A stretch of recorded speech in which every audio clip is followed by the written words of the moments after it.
السلام علیکم ورحمۃ اللہ وبرکاتہ۔ کیسے ہیں آپ سب؟ امید ہے کہ آپ سب خیریت سے ہوں گے، ایمان اور صحت کی بہترین حالت میں ہوں گے۔ آج الحمدللہ ہم اپنے دورہ قرآن کے اندر 7واں پارہ شروع کرتے ہیں۔ نحمدہ ونصلی علی رسولہ الکریم، اما بعد، اعوذ باللہ من الشیطان الرجیم، بسم اللہ الرحمن الرحیم۔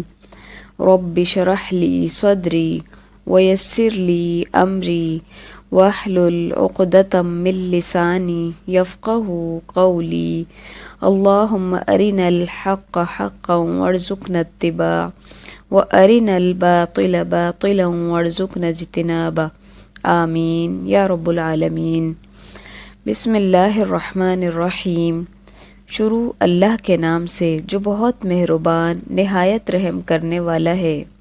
وَإِذَا سَمِعُوا مَا أُنزِلَ إِلَى الرَّسُولِ تَرَىٰ أَعْيُنَهُمْ تَفِيضُ مِنَ الدَّمْعِ مِمَّا عَرَفُوا مِنَ الْحَقِّ يَقُولُونَ رَبَّنَا آمَنَّا فَاكْتُبْنَا مَعَ الشَّاهِدِينَ۔ اور جب وہ رسول کی طرف نازل کردہ کلام کو سنتے ہیں تو آپ ان کی آنکھیں آنسوؤں سے بہتی ہوئی دیکھتے ہیں، اس وجہ سے کہ انہوں نے حق کو پہچان لیا۔ وہ کہتے ہیں کہ اے ہمارے رب، ہم ایمان لے آئے، بس تو ہم کو بھی ان لوگوں کے ساتھ لکھ لے جو تصدیق کرتے ہیں، اور ہمارے پاس کون سا عذر ہے کہ ہم اللہ پر اور جو حق ہم کو پہنچا اس پر ایمان نہ لائیں، اور ہم اس بات کی امید رکھتے ہیں کہ ہمارا رب ہم کو نیک لوگوں کی رفاقت میں داخل کرے گا۔ اس لیے ان کو اللہ نے ان کے اس قول کی وجہ سے ایسے باغ دے گا جن کے نیچے نہریں جاری ہوں گی، اور وہ ان میں ہمیشہ ہمیشہ رہیں گے، اور نیک لوگوں کا یہی بدلہ ہے۔ ان آیات کا شان نزول کچھ اس طرح ہے کہ حبشے میں جہاں مسلمان مکی زندگی میں 2 مرتبہ ہجرت کر کے گئے، وہاں پر نجاشی کی حکومت تھی۔ یہ عیسائی مملکت تھی، اور یہ آیات حبشے میں رہنے والے عیسائیوں کے ہی بارے میں نازل ہوئی ہیں۔ تاہم روایات کی رو سے نبی صلی اللہ علیہ وسلم نے عمر بن امیہ کو اپنا مکتوب دے کر نجاشی کے پاس بھیجا تھا، جو انہوں نے جا کر اسے سنایا۔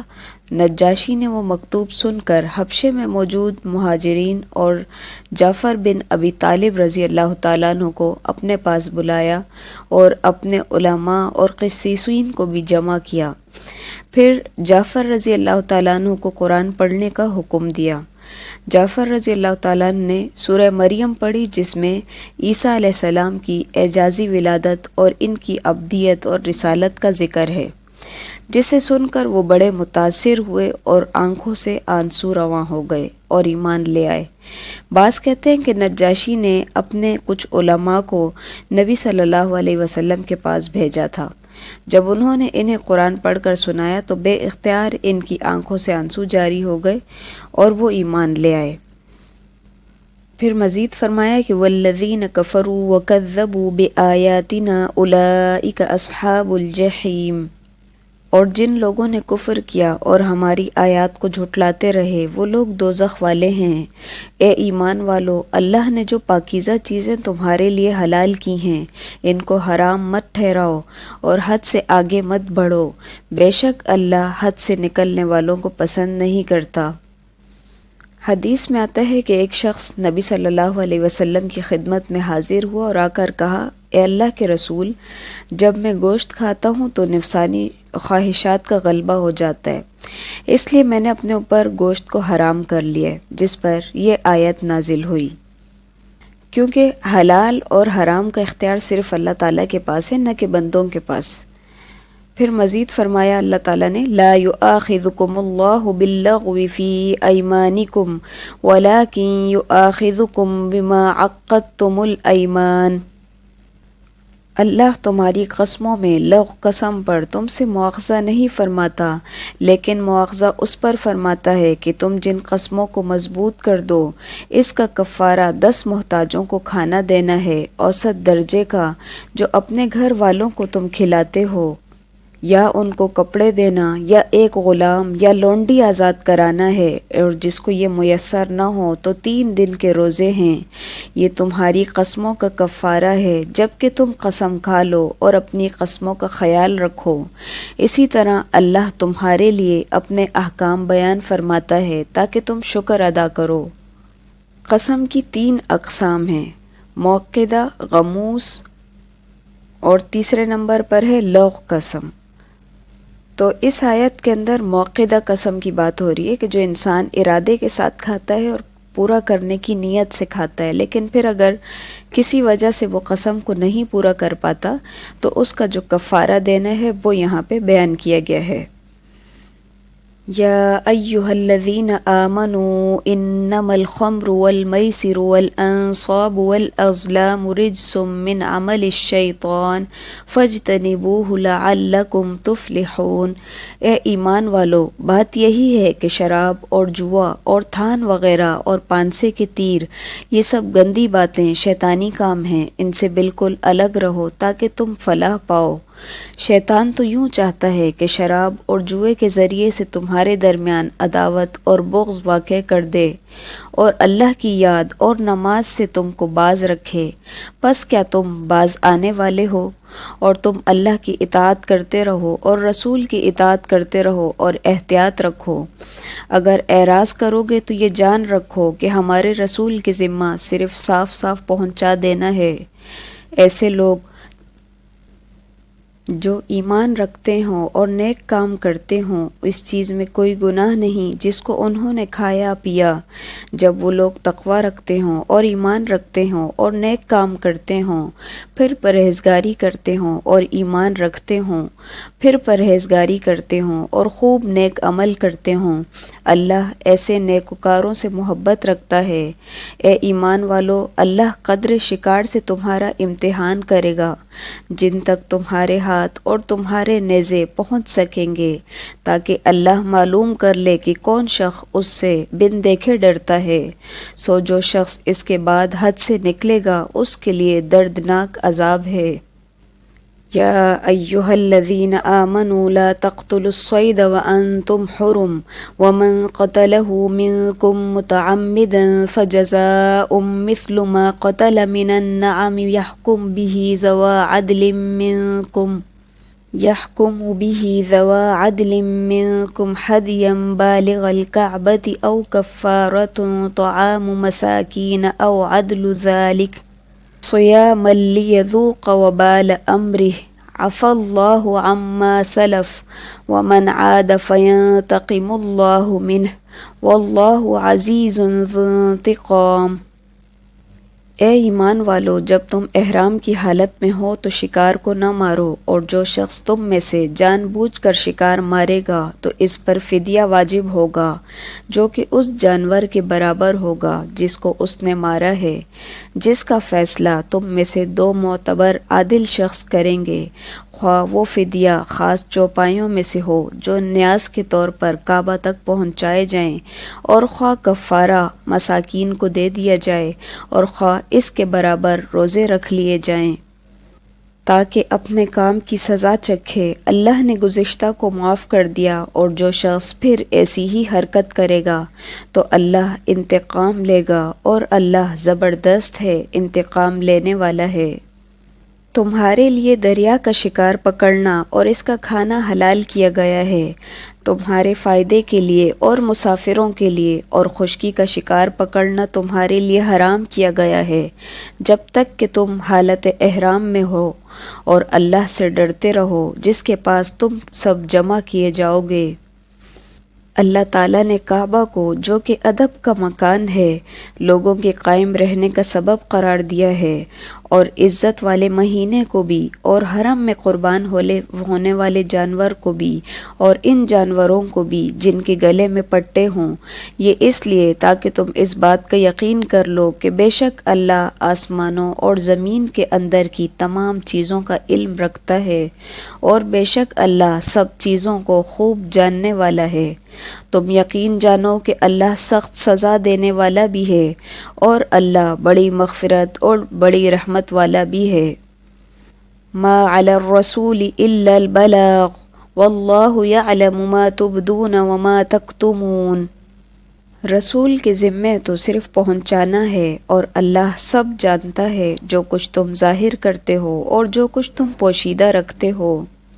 آپ فرما دیجئے کہ ناپاک اور پاک برابر نہیں، گو آپ کو ناپاک کی کثرت بھلی ہی لگتی ہو۔ اللہ سے ڈرتے رہو اے عقل مندو، تاکہ تم کامیاب ہو جاؤ۔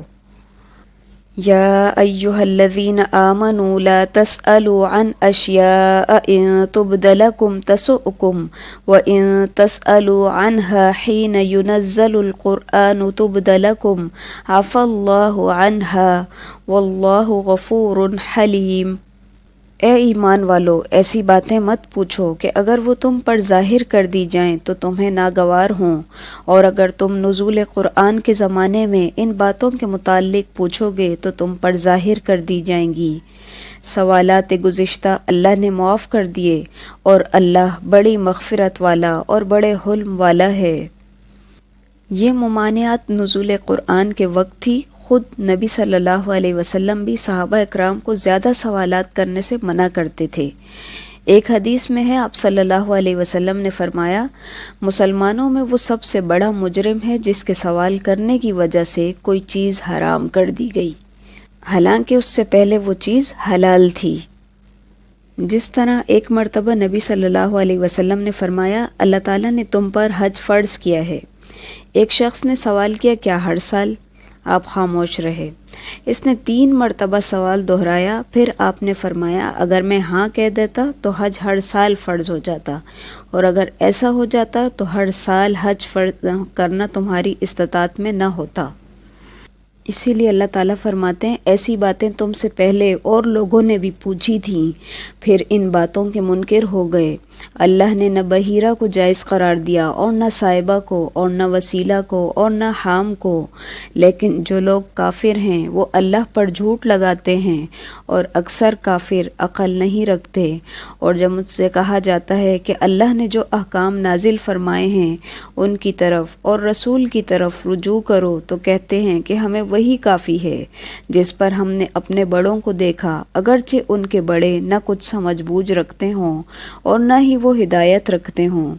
اے ایمان والو، اپنی فکر کرو، جب تم راہ راست پر چل رہے ہو تو جو شخص گمراہ رہے اس سے تمہارا کوئی نقصان نہیں۔ اللہ ہی کے پاس تم سب کو جانا ہے، پھر وہ تم کو بتائے گا جو کچھ تم کرتے تھے۔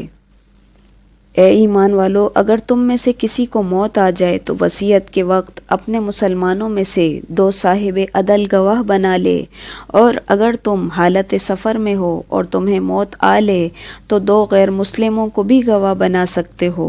اگر تمہیں کچھ شک پڑ جائے تو ان دونوں کو نماز کے بعد مسجد میں روک لو، پھر وہ اللہ کی قسم اٹھا کر کہیں کہ ہم کسی ذاتی مفاد کی خاطر شہادت کو بیچنے والے نہیں، خواہ ہمارا کوئی رشتہ دار ہی کیوں نہ ہو، اور نیز یہ کہ ہم اللہ کی خاطر گواہی کو نہیں چھپائیں گے، اور اگر ایسا کریں تو ہم مجرم ہیں۔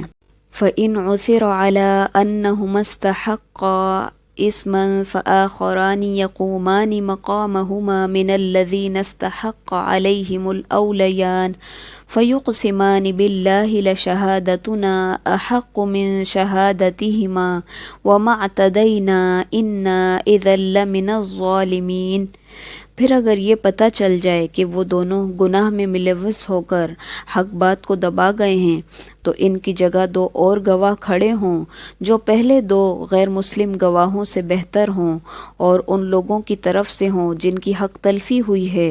وہ اللہ کی قسم اٹھا کر کہیں کہ ہماری شہادت ان پہلے گواہوں کی شہادت سے زیادہ سچی ہے اور ہم نے کوئی زیادتی نہیں کی۔ اگر ہم نے ایسا کیا تو بلا شبہ ہم اس وقت ظالموں میں سے ہو جائیں گے۔ اس طریقے سے زیادہ توقع کی جا سکتی ہے کہ لوگ ٹھیک ٹھیک شہادت دیا کریں، یا اس بات سے ڈر جائیں کہ کہیں ان کی قسموں کے بعد دوسری قسموں سے ان کی تردید نہ ہو جائے۔ اور اللہ سے ڈرتے رہو اور اس کے احکام دھیان سے سنو، اور اللہ نافرمان لوگوں کو راہ نہیں دکھاتا۔ اللہ جس روز تمام پیغمبروں کو جمع کرے گا پھر ارشاد فرمائے گا تم کو کیا جواب ملا؟ وہ عرض کریں گے کہ ہمیں کچھ خبر نہیں، بے شک تو ہی پوشیدہ باتوں کو پورا جاننے والا ہے۔ جبکہ اللہ تعالیٰ ارشاد فرمائے گا کہ اے عیسیٰ ابن مریم، میرا انعام یاد کرو جو میں نے تم پر اور تمہاری والدہ پر کیا، جب میں نے تم کو روح القدس سے تائید دی، تم لوگوں سے کلام کرتے تھے گود میں بھی اور بڑی عمر میں بھی، اور جب کہ میں نے تم کو کتاب اور حکمت کی باتیں اور تورات اور انجیل کی تعلیم دی، اور جب کہ تم میرے حکم سے گارے سے ایک شکل بناتے تھے جیسے پرندے کی شکل ہوتی ہے، پھر تم اس کے اندر پھونک مار دیتے تھے جس سے وہ پرندہ بن جاتا تھا میرے حکم سے، اور تم اچھا کر دیتے تھے مادرزاد اندھے کو اور کوڑی کو میرے حکم سے، جب کہ تم مردوں کو نکال کھڑا کر لیتے تھے میرے حکم سے، اور جب کہ میں نے بنی اسرائیل کو تم سے باز رکھا جب تم ان کے پاس دلیلیں لے آئے، پھر ان میں جو کافر تھے انہوں نے کہا یہ کھلے جادو کے سوا اور کچھ بھی نہیں۔ اس آیت کے اندر عیسیٰ علیہ السلام کو جو مختلف معجزات دیے گئے تھے ان کا ذکر ہے، لیکن ساتھ ساتھ ہی اللہ تعالیٰ بار بار فرما رہے ہیں کہ بِإِذْنِی، یہ سارے جو بھی معجزات تھے یہ میرے حکم کے ساتھ تھے، کہ کہیں کسی کو یہ غلط فہمی نہ ہو جائے کہ عیسیٰ علیہ السلام جو ہے وہ معبود تھے، وہ معبود نہیں تھے بلکہ وہ بندے تھے۔ اسی لیے یہاں پہ ساتھ ساتھ ہی کہا جا رہا ہے کہ بِإِذْنِی، یعنی انہوں نے جو بھی کام کیے وہ اللہ تعالیٰ کے اذن کے ساتھ ہوئے۔ اور جب کہ میں نے حواریوں کو حکم دیا کہ تم مجھ پر اور میرے رسول پر ایمان لاؤ، انہوں نے کہا ہم ایمان لائے اور آپ گواہ رہیں کہ ہم پورے فرما بردار ہیں۔ اور وہ وقت بھی یاد کے قابل ہے جب کہ حواریوں نے عرض کیا کہ اے عیسیٰ ابن مریم، کیا آپ کا رب ایسا کر سکتا ہے کہ ہم پر آسمان سے ایک خوان نازل فرمائے؟ آپ نے فرمایا کہ اللہ سے ڈرو اگر تم ایماندار ہو۔ تو وہ بولے کہ ہم یہ چاہتے ہیں کہ اس میں سے ہم کھائیں اور ہمارے دلوں کو پورا اطمینان ہو اور ہمارا یہ یقین اور بڑھ جائے کہ آپ نے ہم سے سچ کہا اور ہم گواہی دینے والوں میں سے ہو جائیں۔ عیسیٰ ابن مریم نے دعا کی کہ اے اللہ، اے ہمارے پروردگار، ہم پر آسمان سے کھانا نازل فرما کہ وہ ہمارے لیے، یعنی ہم میں سے جو اول ہیں اور جو بعد ہیں، سب کے لیے ایک خوشی کی بات ہو جائے اور تیری طرف سے ایک نشان ہو جائے، اور تو ہم کو رزق عطا فرما اور تو سب عطا کرنے والوں میں سب سے اچھا ہے۔ قال اللہ انی منزلها علیکم فمن یکفر بعد منکم فانی اعذبہ عذابا لا اعذبہ احدا من العالمین۔ اللہ تعالیٰ نے فرمایا کہ میں وہ کھانا تم لوگوں پر نازل کرنے والا ہوں، پھر جو شخص تم میں سے اس کے بعد کفر کرے گا میں اس کو ایسی سزا دوں گا کہ وہ سزا دنیا جہان والوں میں سے کسی کو نہ دوں گا۔ اور وہ وقت بھی قابل ذکر ہے جب اللہ تعالیٰ فرمائے گا اے عیسیٰ ابن مریم، کیا تم نے ان لوگوں سے کہا تھا کہ مجھے اور میری ماں کو بھی اللہ کے علاوہ معبود قرار دے لو؟ عیسیٰ علیہ السلام عرض کریں گے کہ تو پاک ہے، مجھے کسی طرح لائق نہ تھا کہ میں ایسی بات کہتا جس کا مجھے کوئی حق نہیں۔ اگر میں نے کہا ہوگا تو تجھے اس کا علم ہوگا، تو میرے دل کے اندر کی بات بھی جانتا ہے، اور جو کچھ تیرے نفس میں ہے میں اس کو نہیں جانتا، تو تمام غیبوں کا جاننے والا ہے۔ میں نے تو ان سے کچھ نہیں کہا مگر صرف وہی جو تو نے مجھے حکم فرمایا تھا کہ تم اللہ کی بندگی اختیار کرو جو میرا بھی رب ہے اور تمہارا بھی رب ہے۔ میں ان پر گواہ رہا جب تک کہ میں ان میں رہا، پھر جب تو نے مجھے اٹھا لیا تو ہی ان پر نگران تھا، اور تو ہر چیز کی پوری خبر رکھتا ہے۔ اگر تو ان کو سزا دے تو وہ تیرے بندے ہیں، اور اگر تو ان کو معاف فرما دے تو زبردست ہے، حکمت والا ہے۔ اللہ تعالیٰ ارشاد فرمائے گا کہ وہ دن ہے جو سچے لوگوں کو ان کا سچ فائدہ دے گا۔ ان کو ایسے باغات ملیں گے جن کے نیچے نہریں جاری ہوں گی، جن میں وہ ہمیشہ ہمیشہ رہیں گے۔ اللہ ان سے راضی اور خوش، اور وہ اللہ سے راضی اور خوش ہیں۔ یہ بہت بڑی کامیابی ہے۔ للہ ملک السماوات والارض وما فیہن وہو علی کل شیء قدیر۔ اللہ ہی کی سلطنت ہے آسمانوں اور زمین کی اور ان چیزوں کی جو ان میں موجود ہیں، اور وہ ہر چیز پر پوری قدرت رکھتا ہے۔ سورۃ الانعام۔ بسم اللہ الرحمن الرحیم۔ شروع اللہ کے نام سے جو بہت مہربان نہایت رحم والا ہے۔ الحمد للہ الذی خلق السماوات والارض وجعل الظلمات والنور ثم الذین کفروا بربہم یعدلون۔ تمام تعریفیں اللہ ہی کے لائق ہیں جس نے آسمانوں کو اور زمین کو پیدا کیا اور تاریکیوں اور نور کو بنایا، پھر بھی کافر لوگ غیر اللہ کو اپنے رب کے برابر قرار دیتے ہیں۔ وہ ایسا ہے جس نے تم کو مٹی سے بنایا، پھر ایک خاص وقت معین کیا اور دوسرا معین وقت خاص اللہ ہی کے نزدیک ہے، پھر بھی تم شک کرتے ہو۔ اور وہی ہے معبود برحق آسمانوں میں اور زمین میں بھی، اور وہ تمہارے پوشیدہ اور تمہارے ظاہر احوال کو جانتا ہے، اور تم جو کچھ عمل کرتے ہو اس کو بھی جانتا ہے۔ اور ان کے پاس کوئی نشانی بھی ان کے رب کی نشانیوں میں سے نہیں آتی مگر وہ اس سے اعراض کرتے ہیں۔ انہوں نے اس سچی کتاب کو بھی جھٹلایا جب کہ وہ ان کے پاس پہنچی، سو جلد ہی ان کو اس چیز کی خبر مل جائے گی جس کے ساتھ یہ لوگ مذاق کیا کرتے تھے۔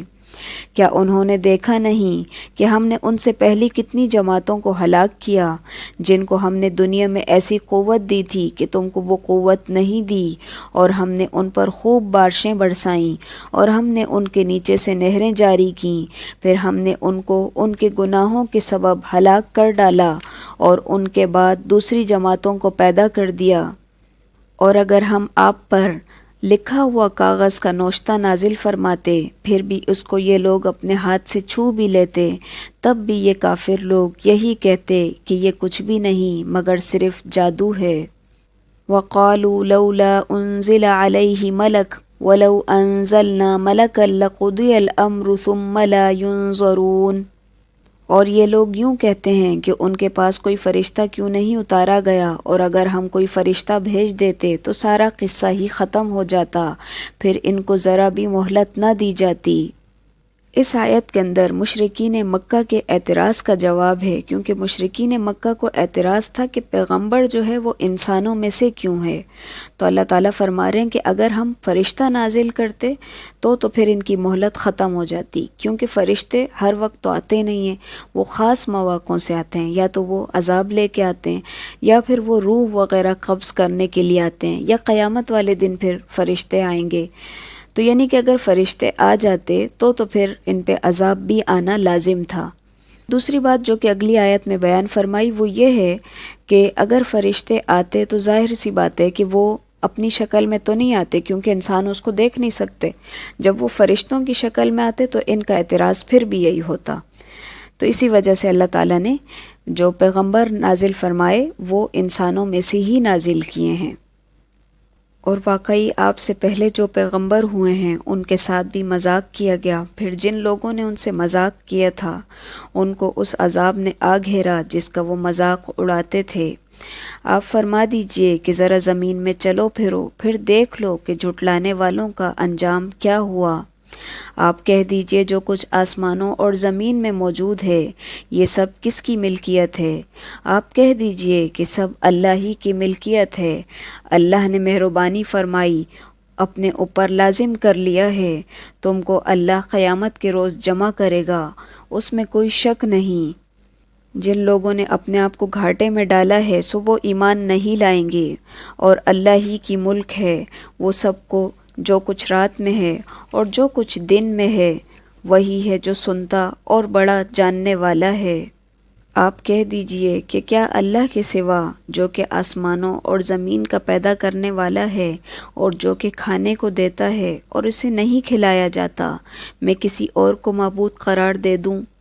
آپ فرما دیجئے کہ مجھ کو یہ حکم ہوا ہے کہ سب سے پہلے میں اسلام قبول کروں اور تو شرک کرنے والوں میں سے ہرگز نہ ہونا۔ قل انی اخاف ان عصیت ربی عذاب یوم عظیم۔ آپ کہہ دیجئے میں اگر اپنے رب کا کہا نہ مانوں تو میں ایک بڑے دن کے عذاب سے ڈرتا ہوں، اور جس شخص سے اس روز وہ عذاب ہٹا دیا جائے تو اس پر اللہ نے بڑا رحم کیا، اور یہ صریح کامیابی ہے۔ اور اگر تجھ کو اللہ کوئی تکلیف پہنچائے تو اس کا دور کرنے والا اللہ کے سوا کوئی اور نہیں، اور اگر تجھ کو اللہ کوئی نفع پہنچائے تو وہ ہر چیز پر پوری قدرت رکھنے والا ہے، اور وہی اللہ اپنے بندوں کے اوپر غالب ہے، برتر ہے، اور وہی بڑی حکمت والا اور پوری خبر رکھنے والا ہے۔ آپ کہہ دیجئے گواہی دینے کے لیے سب سے بڑی چیز کون ہے؟ آپ کہہ دیجئے کہ اللہ، وہ میرے اور تمہارے درمیان گواہ ہے، اور میری طرف یہ قرآن وحی کیا گیا ہے تاکہ میں اس کے ذریعے سے تم کو اور جس جس کو یہ قرآن پہنچے ان سب کو ڈراؤں۔ کیا تم سچ مچ یہی گواہی دو گے کہ اللہ کے سوا کچھ اور معبود بھی ہیں؟ آپ کہہ دیجئے کہ میں تو گواہی نہیں دیتا۔ آپ فرما دیجئے کہ بس وہی ایک ہی معبود ہے، اور بے شک میں تمہارے شرک سے بیزار ہوں۔ الذین آتیناہم الکتاب یعرفونہ کما یعرفون ابناءہم الذین خسروا انفسہم فہم لا یؤمنون۔ جن لوگوں کو ہم نے کتاب دی ہے وہ رسول کو اسی طرح پہچانتے ہیں جس طرح اپنے بیٹوں کو پہچانتے ہیں۔ جن لوگوں نے اپنے آپ کو گھاٹے میں ڈالا سو وہ ایمان نہیں لائیں گے، اور اس سے زیادہ بے انصاف کون ہوگا جو اللہ پر جھوٹ اور بہتان باندھے یا اللہ کی آیات کو جھوٹا بتائے۔ ایسے بے انصافوں کو کامیابی نصیب نہیں ہوگی۔ اور وہ وقت بھی یاد کرنے کے قابل ہے جس روز ہم تمام لوگوں کو جمع کریں گے، پھر ہم مشرکین سے کہیں گے کہ تمہارے وہ شرکاء جن کے معبود ہونے کا تم دعویٰ کرتے تھے کہاں گئے؟ پھر ان کے شرک کا انجام اس کے سوا اور کچھ نہ ہوگا کہ وہ یوں کہیں گے کہ اللہ کی قسم، ہمارے پروردگار کی، ہم مشرک نہ تھے۔ انظر کیف کذبوا علی انفسہم وضل عنہم ما کانوا یفترون۔ ذرا دیکھو تو انہوں نے کس طرح جھوٹ بولا اپنی جانوں پر، اور جو وہ جھوٹ موٹ تراشا کرتے تھے وہ ان سے غائب ہو گئے، اور ان میں سے بعض ایسے ہیں کہ آپ کی طرف کان لگاتے ہیں، اور ہم نے ان کے دلوں پر پردہ ڈال رکھا ہے اس سے کہ وہ اس کو سمجھیں، اور ان کے کانوں میں ڈانٹ دے رکھی ہے، اور اگر وہ لوگ تمام دلائل کو دیکھ لیں تو بھی اس پر کبھی ایمان نہ لائیں، یہاں تک کہ جب یہ لوگ آپ کے پاس آتے ہیں تو آپ سے خواہ مخواہ جھگڑتے ہیں۔ یہ جو لوگ کافر ہیں یوں کہتے ہیں کہ یہ تو کچھ بھی نہیں، صرف پہلے لوگوں کی داستانیں ہیں، اور یہ لوگ اس سے دوسروں کو بھی روکتے ہیں اور خود بھی اس سے دور دور رہتے ہیں، اور یہ لوگ اپنے آپ کو ہی تباہ کر رہے ہیں اور ان کو اس کی کچھ خبر نہیں۔ اور اگر آپ اس وقت دیکھیں جب کہ یہ دوزخ کے پاس کھڑے کیے جائیں گے تو کہیں گے ہائے کیا اچھی بات ہو کہ ہم واپس بھیج دیے جائیں۔ اگر ایسا ہو جائے تو ہم اپنے رب کی آیات کو نہ جھٹلائیں اور ہم ایمان والوں میں سے ہو جائیں، بلکہ جس چیز کو اس سے پہلے چھپایا کرتے تھے وہ ان کے سامنے آ گئی، اور اگر وہ لوگ پھر واپس بھیج بھی دیے جائیں تب بھی وہ وہی کام کریں گے جس سے ان کو منع کیا گیا تھا، اور یقیناً وہ بالکل ہی جھوٹے ہیں۔ اور وہ کہتے ہیں کہ صرف یہی دنیاوی زندگی ہماری زندگی ہے اور ہم زندہ نہ کیے جائیں گے۔ وَلَوْ تَرَىٰ إِذْ وُقِفُوا عَلَىٰ رَبِّهِمْ قَالَ أَلَيْسَ هَٰذَا بِالْحَقِّ قَالُوا بَلَىٰ وَرَبِّنَا قَالَ فَذُوقُوا الْعَذَابَ بِمَا كُنتُمْ تَكْفُرُونَ۔ اور اگر آپ اس وقت دیکھیں جب وہ اپنے رب کے سامنے کھڑے کیے جائیں گے، اللہ فرمائے گا کیا یہ امر واقعی نہیں ہے؟ وہ کہیں گے بے شک قسم ہمارے رب کی۔ اللہ فرمائے گا تو اب اپنے کفر کے عوض عذاب چکھو۔ بے شک خسارے میں پڑے وہ لوگ جنہوں نے اللہ سے ملاقات کی حقیقت کو جھٹلایا، یہاں تک کہ جب وہ معین وقت ان پر آ پہنچے گا تو کہیں گے کہ ہائے افسوس ہماری کوتاہی پر جو اس وقت کے بارے میں ہوئی، اور حالت اس وقت ان کی یہ ہوگی کہ وہ اپنے بوجھ اپنی کمر پر لادے ہوئے ہوں گے، اور خوب سن لو کہ بری ہوگی وہ چیز جس کو وہ لادیں گے۔ وَمَا الْحَيَاةُ الدُّنْيَا إِلَّا لَعِبٌ وَلَهْوٌ وَلَلدَّارُ الْآخِرَةُ خَيْرٌ لِلَّذِينَ يَتَّقُونَ أَفَلَا تَعْقِلُونَ، اور دنیاوی زندگانی تو کچھ بھی نہیں بجز لہو و لعب کے، اور آخرت کا گھر متقیوں کے لیے بہتر ہے، کیا تم سوچتے سمجھتے نہیں؟ ہم خوب جانتے ہیں کہ آپ کو ان کی باتیں غمزدہ کرتی ہیں، سو یہ لوگ آپ کو جھوٹا نہیں کہتے، لیکن یہ ظالم تو اللہ کی آیتوں کا انکار کرتے ہیں۔ کیونکہ مشرکین مکہ جو تھے وہ تو نبی صلی اللہ علیہ وسلم کو صادق اور امین کہتے تھے، حقیقت میں تو وہ اللہ تعالیٰ کی آیتوں کا انکار کر رہے تھے، وہ آپ کا تو انکار نہیں کرتے تھے، اسی لیے یہاں پہ آپ کو تسلی دی جا رہی ہے۔ اور بہت سے پیغمبر جو آپ سے پہلے ہوئے ہیں ان کی بھی تکذیب کی جا چکی ہے، سو انہوں نے اس پر صبر ہی کیا، ان کی تکذیب کی گئی اور ان کو ایذائیں پہنچائی گئیں، یہاں تک کہ ہماری امداد ان کو پہنچی، اور اللہ کی باتوں کا کوئی بدلنے والا نہیں۔ اور آپ کے پاس بعض پیغمبروں کی کچھ خبریں تو آ ہی چکی ہیں، اور اگر آپ کو ان کا اعراض گراں گزرتا ہے تو اگر آپ کو یہ قدرت ہے کہ زمین میں کوئی سرنگ یا آسمان میں کوئی سیڑھی ڈھونڈ لو، پھر کوئی معجزہ لے آؤ تو کرو، اور اگر اللہ کو منظور ہوتا تو ان سب کو راہ راست پر جمع کر دیتا، سو آپ نادانوں میں سے نہ ہو جائیں۔ انما یستجیب الذین یسمعون والموتى یبعثهم اللہ ثم الیہ یرجعون، بے شک وہی لوگ قبول کرتے ہیں جو سنتے ہیں، اور مردوں کو اللہ زندہ کر کے اٹھائے گا، پھر سب اللہ ہی کی طرف لوٹائے جائیں گے۔ اور وہ لوگ کہتے ہیں کہ ان کے رب کی طرف سے ان پر کوئی معجزہ کیوں نہیں نازل کیا گیا؟ آپ فرما دیجئے کہ اللہ بے شک پوری قدرت رکھتا ہے اس پر کہ وہ معجزہ نازل فرمائے، لیکن ان میں سے اکثر بے خبر ہیں۔ اور کتنی ہی قسم کے جاندار زمین پر چلنے والے ہیں، اور کتنی ہی قسم کے پرند جانور ہیں جو اپنے دونوں بازوؤں سے اڑتے ہیں، ان میں کوئی ایک قسم بھی ایسی نہیں جو تمہاری طرح کے گروہ نہ ہوں۔ ہم نے دفتر میں کوئی چیز نہیں چھوڑی، پھر سب اپنے پروردگار کے پاس جمع کیے جائیں گے۔ دفتر سے مراد لوح محفوظ ہے جس کے اندر ہر چھوٹی بڑی بات لکھی گئی ہے۔ پھر فرمایا، اور جو لوگ ہماری آیتوں کی تکذیب کرتے ہیں وہ تو طرح طرح کی ظلمتوں میں بہرے گونگے ہو رہے ہیں۔ اللہ جس کو چاہے بے راہ کر دے اور جس کو چاہے سیدھی راہ پر لگا دے۔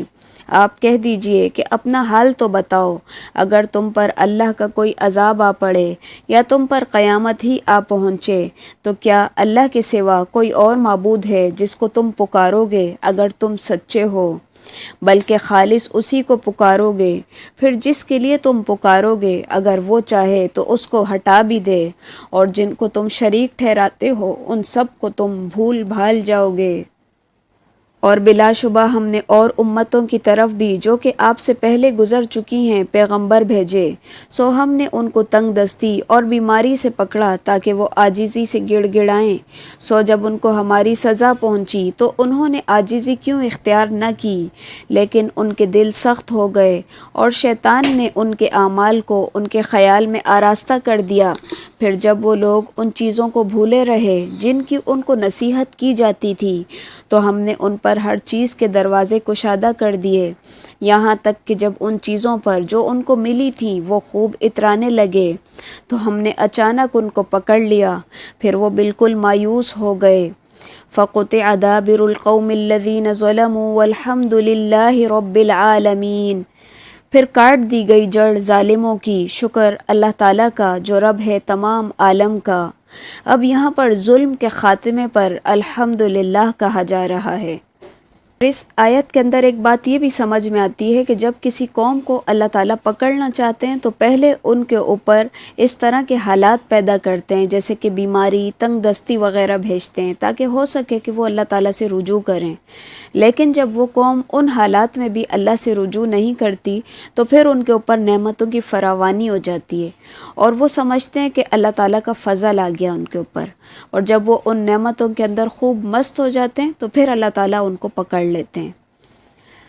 قُلْ أَرَأَيْتُمْ إِنْ أَخَذَ اللَّهُ سَمْعَكُمْ وَأَبْصَارَكُمْ وَخَتَمَ عَلَى قُلُوبِكُمْ مَنْ إِلَٰهٌ غَيْرُ اللَّهِ يَأْتِيكُمْ بِهِ، اللہ تمہاری سماعت اور بصارت بالکل لے لے اور تمہارے دلوں پر مہر کر دے تو اللہ کے سوا اور کوئی معبود ہے کہ یہ پھر تم کو واپس دے۔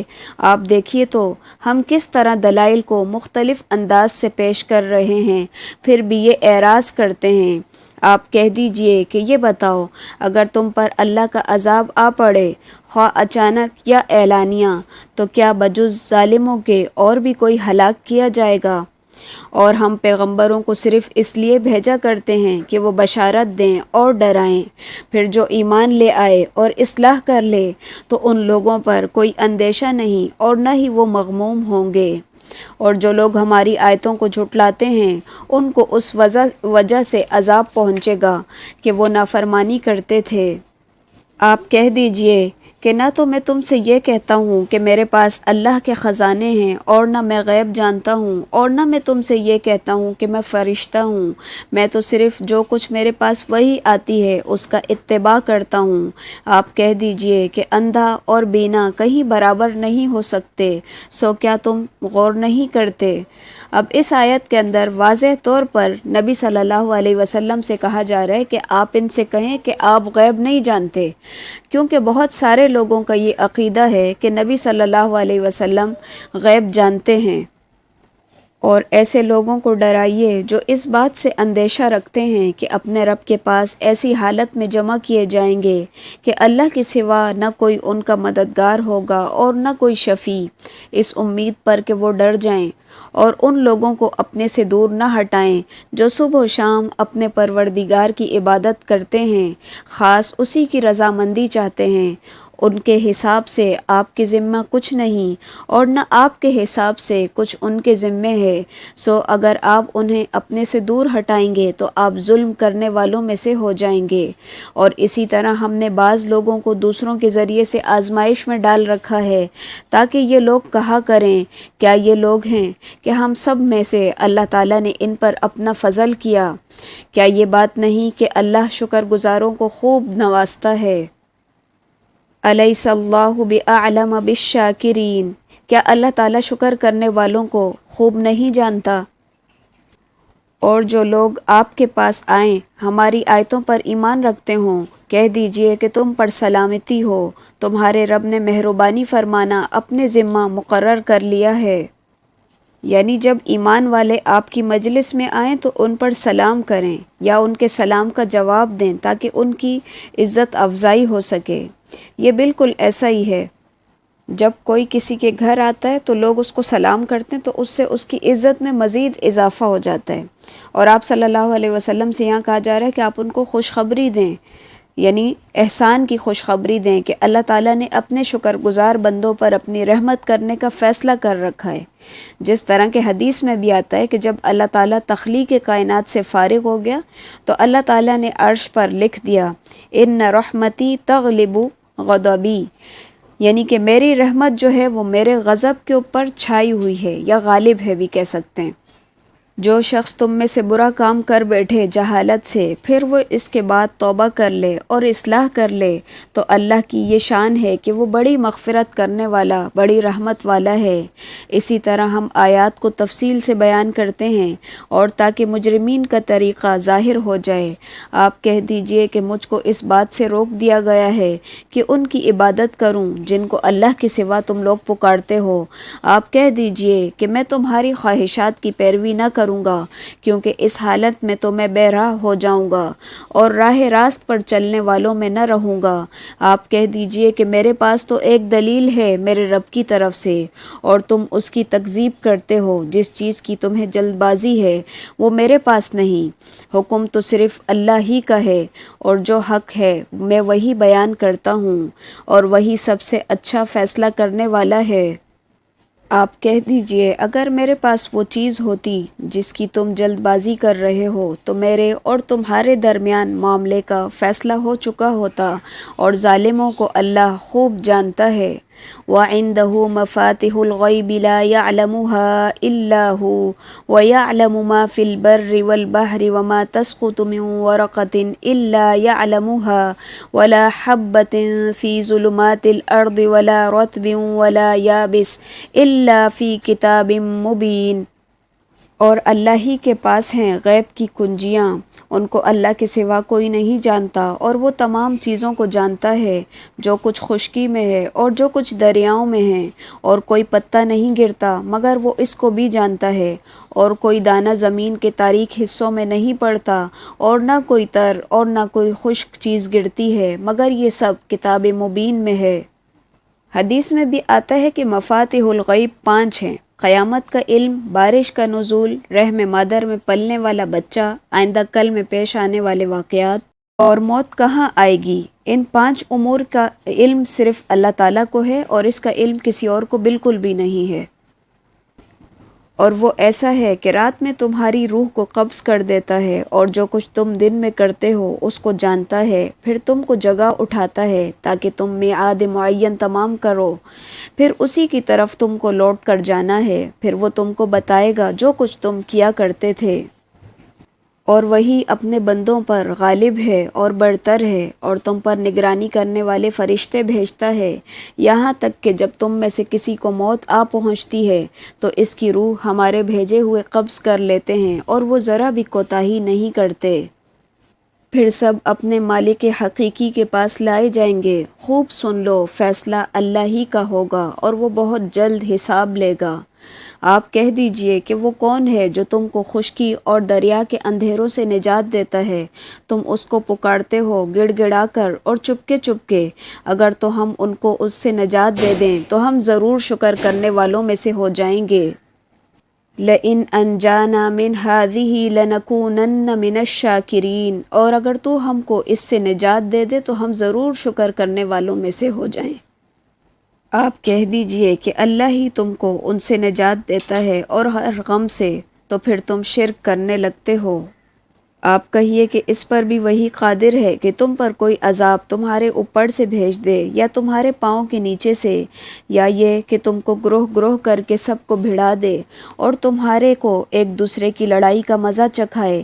آپ کہہ دیجئے، دیکھیے تو صحیح ہم کس طرح دلائل مختلف انداز سے بیان کرتے ہیں، شاید کہ وہ سمجھ سکیں۔ اور آپ کی قوم نے اس قرآن کو جھٹلایا، حالانکہ وہ سراسر حق ہے۔ آپ کہہ دیجئے کہ میں تم پر دروغہ مقرر نہیں کیا گیا۔ لِكُلِّ نَبَإٍ مُسْتَقَرٌّ فَسَوْفَ تَعْلَمُونَ، ہر خبر کے وقوع کا ایک وقت ہے اور جلد ہی تم کو معلوم ہو جائے گا۔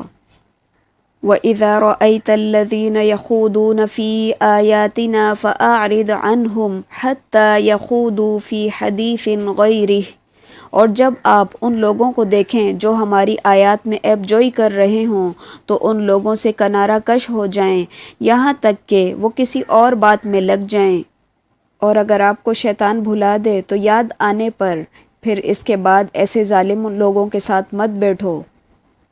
اس آیت میں اگرچہ خطاب نبی صلی اللہ علیہ وسلم سے ہے، لیکن مخاطب امت مسلمہ کا ہر فرد ہے، کیونکہ یہ اللہ تعالیٰ کا تاکیدی حکم ہے، اور اس کو قرآن کریم کے اندر مختلف جگہوں پہ بیان کیا گیا کہ جب دین کا مذاق اڑایا جا رہا ہو تو ایسی مجلس کے اندر پھر مت بیٹھو۔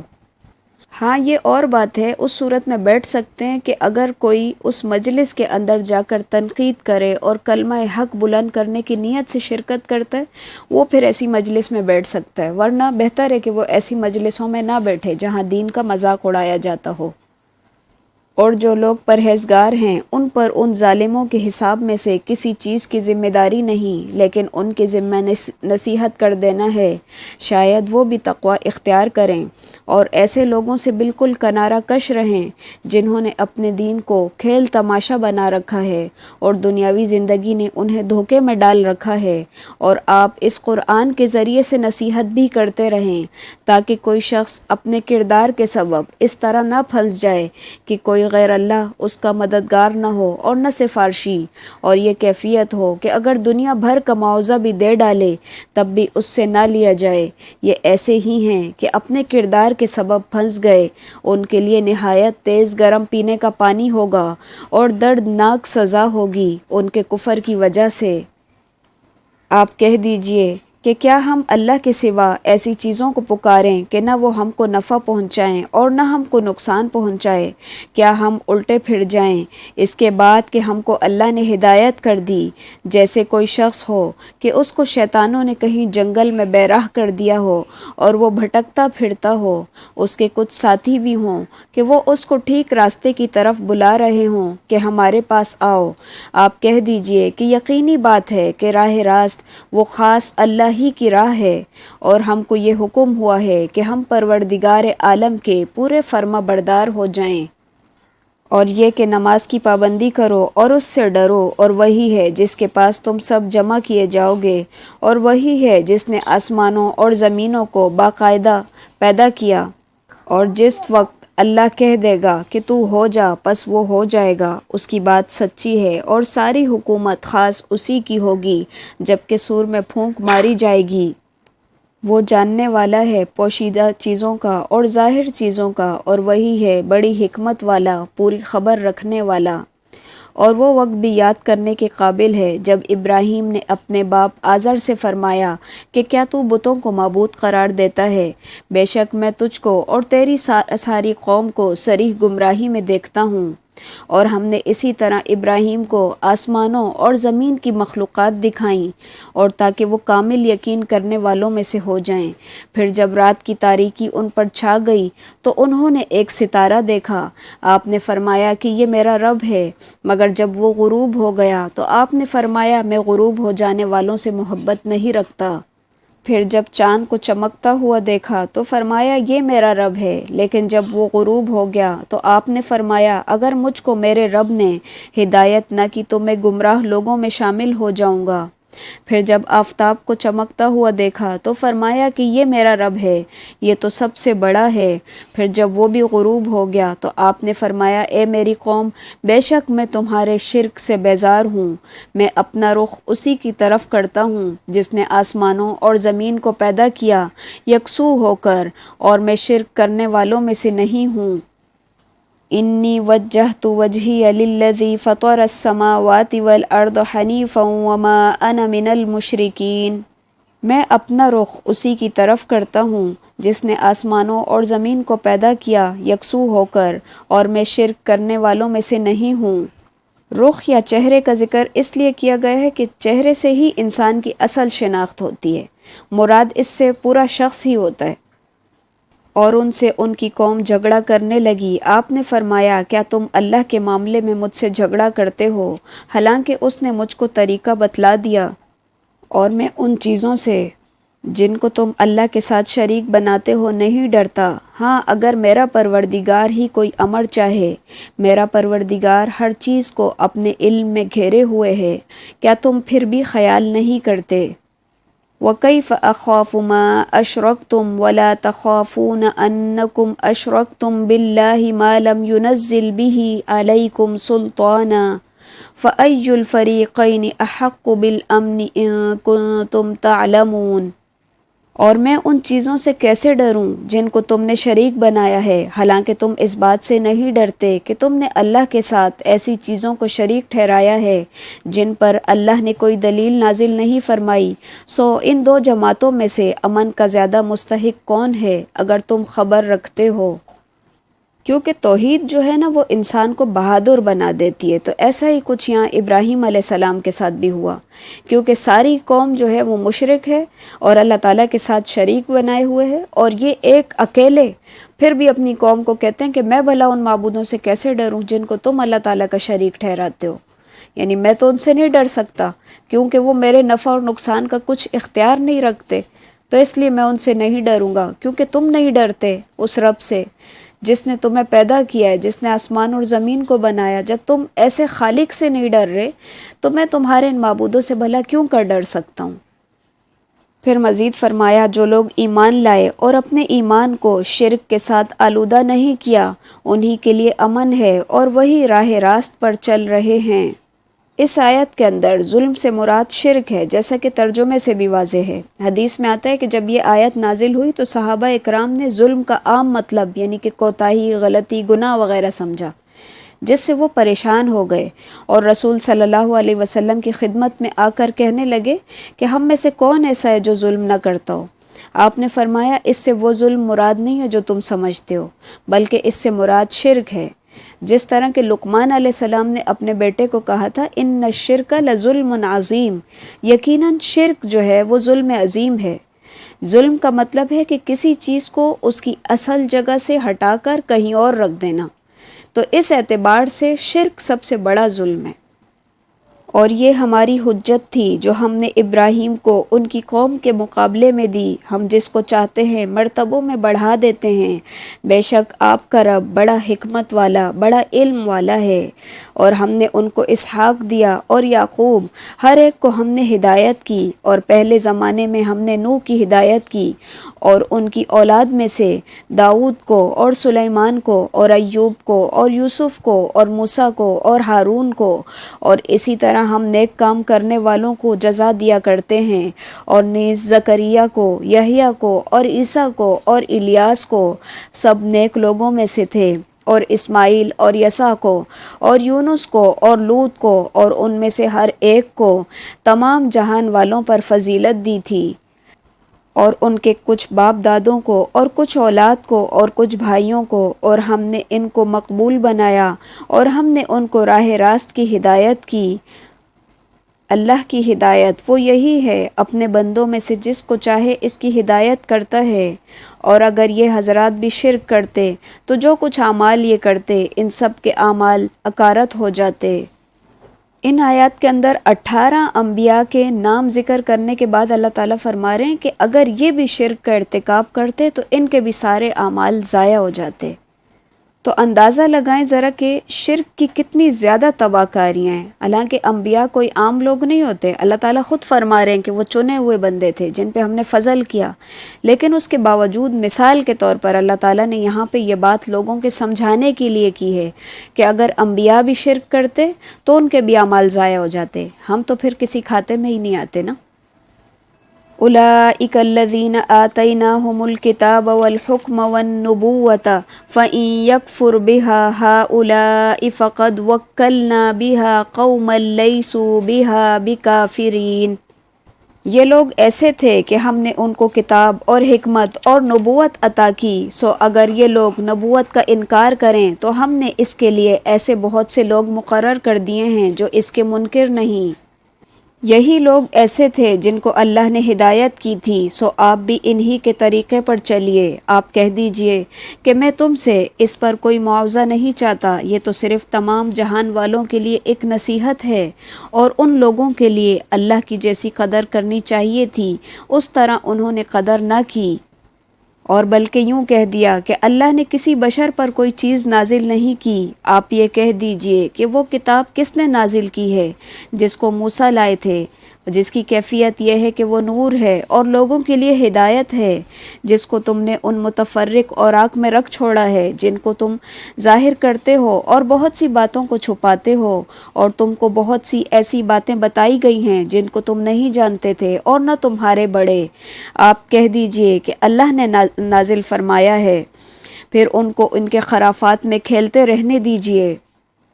وَهَذَا كِتَابٌ أَنزَلْنَاهُ مُبَارَكٌ مُصَدِّقُ الَّذِي بَيْنَ يَدَيْهِ وَلِتُنذِرَ أُمَّ الْقُرَىٰ وَمَنْ حَوْلَهَا۔ اور یہ بھی ایسی ہی کتاب ہے جس کو ہم نے نازل کیا ہے، جو بڑی برکت والی ہے، اپنے سے پہلی کتابوں کی تصدیق کرنے والی ہے، اور تاکہ آپ مکہ والوں کو اور آس پاس والوں کو ڈرائیں، اور جو لوگ آخرت کا یقین رکھتے ہیں ایسے لوگ اس پر ایمان لے آتے ہیں، اور وہ اپنی نمازوں کی بھی حفاظت یعنی کہ پابندی کرتے ہیں۔ اور اس شخص سے زیادہ ظالم کون ہوگا جو اللہ پر جھوٹی تہمت لگائے یا یوں کہے کہ مجھ پر وحی آتی ہے، حالانکہ اس کے پاس کسی طرح کی کوئی وحی نہ آئی ہو۔ اور جو شخص یوں کہے کہ جیسا کلام اللہ نے نازل کیا ہے اسی طرح کا میں بھی لے آتا ہوں، اور اگر آپ اس وقت دیکھیں جب یہ ظالم لوگ موت کی سختیوں میں ہوں گے اور فرشتے اپنے ہاتھ بڑھائے ہوئے ہوں گے، ہاں نکالو اپنی جانیں، آج تم کو ذلت کی سزا دی جائے گی، اس سبب سے کہ تم اللہ کے ذمہ جھوٹی باتیں لگاتے تھے اور تم اللہ کی آیات سے تکبر کیا کرتے تھے۔ غمرات سے مراد موت کی سختیاں ہیں، یعنی فرشتے ہاتھ بڑھائے ہوئے ہوں گے کہ اپنی جانیں نکالو، اور الیوم یعنی کہ آج سے مراد روح قبض کرنے کا دن ہے، اور یہی عذاب کے آغاز کا وقت ہے۔ اور پھر اس کا یعنی کہ یہ جب عذاب یہاں سے ہی عذاب شروع ہو جائے گا، اور پھر یہاں سے برزخ کی جو زندگی ہے وہ شروع ہو جائے گی، یعنی موت کے بعد جو انسان رہے گا جتنے ٹائم تک، قیامت کے دن تک، تو وہ جو زندگی ہے اس کی وہ برزخ کی زندگی ہے، اور وہاں پہ اس کو وہ جو بھی سزا اس کے لیے ہوگی وہ اس کو دی جاتی رہے گی۔ یہ ایک درمیان کی زندگی ہے جس کا عرصہ انسان کی موت سے لے کے قیامت کے وقوع تک ہے۔ یہ برزخی زندگی کہلاتی ہے، چاہے اس کو کسی درندے نے کھایا ہو، یا اس کی لاش جو ہے کسی پانی کے اندر چلی گئی ہو، یا اس کو جلا کے راکھ بنا دیا گیا ہو، یا اس کو قبر ہی نصیب نہیں ہوئی ہو، لیکن پھر بھی جب اس کی موت واقع ہو گئی، اس وقت سے لے کے قیامت تک کی جو زندگی ہے وہ اس کے لیے برزخ کی زندگی ہے۔ وَلَقَدْ جِئْتُمُونَا فُرَادَىٰ كَمَا خَلَقْنَاكُمْ أَوَّلَ مَرَّةٍ وَتَرَكْتُم مَّا خَوَّلْنَاكُمْ وَرَاءَ ظُهُورِكُمْ وَمَا نَرَىٰ مَعَكُمْ شُفَعَاءَكُمُ الَّذِينَ زَعَمْتُمْ أَنَّهُمْ فِيكُمْ شُرَكَاءُ لَقَد تَّقَطَّعَ بَيْنَكُمْ وَضَلَّ عَنكُم مَّا كُنتُمْ تَزْعُمُونَ۔ اور تم ہمارے پاس تنہا آ گئے جس طرح ہم نے اول بار تم کو پیدا کیا تھا، اور جو کچھ ہم نے تم کو دیا تھا اس کو اپنے پیچھے ہی چھوڑ آئے، اور ہم تو تمہارے ہمراہ تمہارے ان شفاعت کرنے والوں کو نہیں دیکھتے جن کی نسبت تم دعویٰ کیا کرتے تھے کہ وہ تمہارے معاملے میں شریک ہیں۔ واقعی تمہارا آپس میں تعلق تو منقطع ہو گیا، اور تمہارا وہ دعویٰ سب تم سے گیا گزرا ہو گیا۔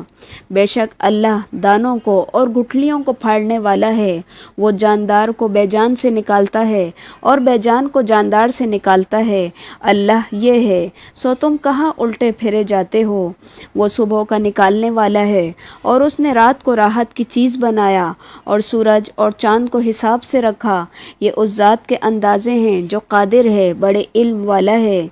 اور وہ ایسا ہے جس نے تمہارے لیے ستاروں کو پیدا کیا تاکہ تم ان کے ذریعے سے اندھیروں میں خشکی اور دریا میں راستہ معلوم کر سکو۔ بے شک ہم نے دلائل خوب کھول کھول کر بیان کر دیے ہیں ان لوگوں کے لیے جو خبر رکھتے ہیں۔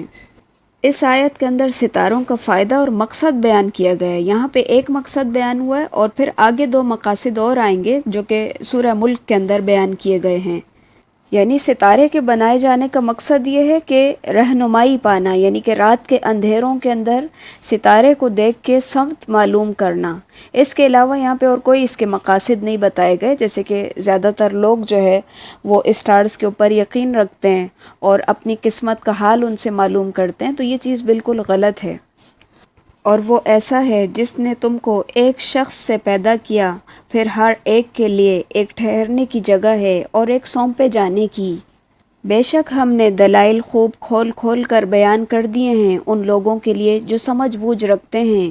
اور وہ ایسا ہے جس نے آسمانوں سے پانی برسایا، پھر ہم نے اس کے ذریعے سے ہر قسم کی نباتات کو نکالا، پھر ہم نے اس سے سرسبز شاخیں نکالی جن سے ہم تہ بتہ دانوں والے خوشے نکالتے ہیں، اور کھجور کے شگوفوں میں گچھے پیدا کرتے ہیں، اور جو پھل کی وجہ سے جھکے ہوئے ہوتے ہیں، اور انگوروں کے باغ اور زیتون اور انار جو ایک دوسرے سے ملتے جلتے بھی ہیں اور نہیں بھی ملتے جلتے۔ ہر ایک کے پھل کو دیکھو جب وہ پھلتا ہے، اور اس کے پکنے کو دیکھو، ان میں دلائل ہیں ان لوگوں کے لیے جو ایمان رکھتے ہیں۔ اور لوگوں نے شیاطین کو اللہ کا شریک قرار دیا ہے، حالانکہ ان لوگوں کو اللہ ہی نے پیدا کیا، اور ان لوگوں نے اللہ کے حق میں بیٹے اور بیٹیاں بلا سنت تراش رکھی ہیں، اور وہ پاک اور برتر ہے ان باتوں سے جو وہ بیان کرتے ہیں۔ وہ آسمان اور زمین کا موجد ہے، اللہ کی اولاد کہاں ہو سکتی ہے، حالانکہ اس کی تو کوئی بیوی ہی نہیں۔ اور اللہ نے ہر چیز کو پیدا کیا، اور وہ ہر چیز کو خوب جانتا ہے۔ ذالکم اللہ ربکم لا الہ الا ہو خالق کل شیء فاعبدوا وہو علی کل شیء وکیل۔ یہ ہے اللہ تمہارا رب، اس کے سوا کوئی عبادت کے لائق نہیں، ہر چیز کا پیدا کرنے والا، پس تم اس کی عبادت کرو، اور وہ ہر چیز کا کارساز ہے۔ نگاہیں اس کو نہیں پا سکتیں جبکہ وہ نگاہوں کو پا لیتا ہے، اور وہی بڑا باریک بین اور باخبر ہے۔ اب بلا شبہ تمہارے پاس رب کی طرف سے حق کے دلائل پہنچ چکے ہیں، سو جو شخص دیکھ لے گا وہ اپنا فائدہ کرے گا، اور جو شخص اندھا بنا رہے گا وہ اپنا ہی نقصان کرے گا، اور میں تمہارا نگران نہیں ہوں۔ اور ہم اس لیے دلائل کو مختلف انداز سے بیان کرتے ہیں تاکہ یہ یوں کہیں کہ آپ نے کسی سے پڑھ لیا ہے، اور تاکہ ہم اس کو دانش مندوں کے لیے خوب ظاہر کر دیں۔ آپ خود اس طریق پر چلتے رہیں جس کی وحی آپ کے رب کی طرف سے آپ کے پاس آئی، اللہ کے سوا کوئی معبود نہیں، اور مشرکین سے کنارہ کش رہیں۔ اگر اللہ کو منظور ہوتا تو یہ شرک نہ کرتے، اور ہم نے آپ کو ان کا نگران نہیں بنایا اور نہ آپ ان پر نگہبان ہیں۔ وَلَا تَسُبُّوا الَّذِينَ يَدْعُونَ مِن دُونِ اللَّهِ فَيَسُبُّوا اللَّهَ عَدْوًا بِغَيْرِ عِلْمٍ، اور مت گالی دو ان کو جن کی یہ لوگ اللہ کو چھوڑ کر عبادت کرتے ہیں، کیونکہ پھر وہ جہالت کی وجہ سے حد سے گزر کر اللہ کی شان میں گستاخی کریں گے۔ ہم نے اسی طرح ہر طریقے والوں کے لیے ان کا عمل مرغوب بنا رکھا ہے، پھر اپنے ہی رب کی طرف سب کو لوٹ کر جانا ہے، سو وہ ان کو بتائے گا جو کچھ وہ کیا کرتے تھے۔ اور ان لوگوں نے بہت ہی پکی قسمیں کھائیں اللہ کی کہ اگر ان کے پاس کوئی نشانی آ جائے تو وہ ضرور اس پر ایمان لے آئیں گے۔ آپ کہہ دیجئے کہ نشانیاں سب اللہ کے قبضے میں ہیں، اور تم کو اس کی کیا خبر کہ وہ نشانیاں جس وقت آ جائیں تب یہ لوگ ایمان نہ لائیں گے۔ وَنُقَلِّبُ أَفْئِدَتَهُمْ وَأَبْصَارَهُمْ كَمَا لَمْ يُؤْمِنُوا بِهِ أَوَّلَ مَرَّةٍ وَنَذَرُهُمْ فِي طُغْيَانِهِمْ يَعْمَهُونَ، اور ہم بھی ان کے دلوں کو اور ان کی نگاہوں کو پھیر دیں گے جیسا کہ یہ لوگ اس پر پہلی دفعہ بھی ایمان نہیں لائے، اور ہم ان کو ان کی سرکشی میں حیران رہنے دیں گے۔ اس کا مطلب یہ ہے کہ جب پہلی مرتبہ ایمان نہیں لائے تو اس کا وبال ان پر آن پڑا ہے، اب یہ آئندہ بھی کبھی جو ہے ایمان نہیں لائیں گے، یعنی اس کا امکان اب ختم ہو گیا ہے۔ دلوں اور نگاہوں کے پھیر دینے کا یہی مطلب ہے۔ سبحانک اللہم و بحمدک، نشہد ان لا الہ الا انت، نستغفرک و نتوب الیک۔ السلام علیکم ورحمۃ اللہ وبرکاتہ۔